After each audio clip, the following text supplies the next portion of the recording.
Hey, Shalom, Kahaloy, Yahweh, Bahashem, Yahweh Shai, Bahashem, Rakak, Kodash, double honor to the head elders, the apostles, and bishops of Great Millstone. Shalom to you, Akim, throughout the world, right? Involved in this faith and truth and sincerity. All right, just watching the news and wanted to speak about the nuclear acceleration.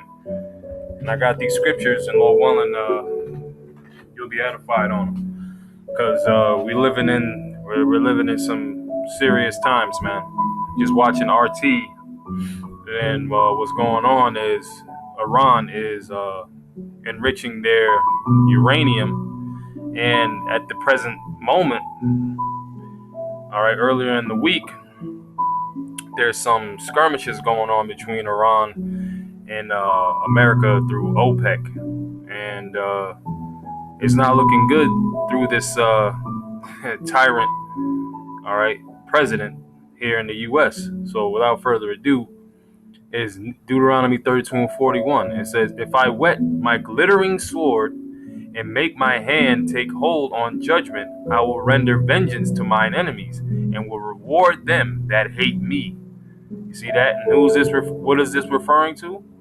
This is referring to the nuclear missiles that the Most High has used the so-called white man, all right, to garner, right, to refine, from the atom bomb to the nuclear bomb, all right. And this is what's about to come upon what? Their world. The very thing that the Most High put in their minds to create, to be a weapon, for destruction, is going to be the obliteration and demise of their own kingdom.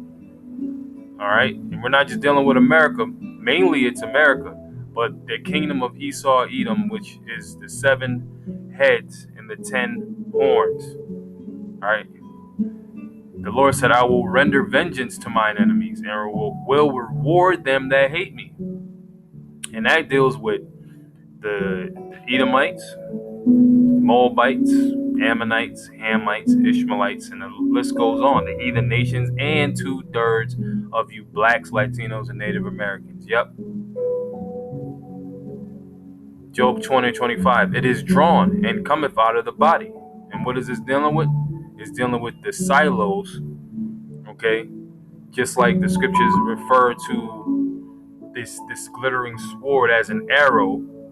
All right, and the silo as a bow.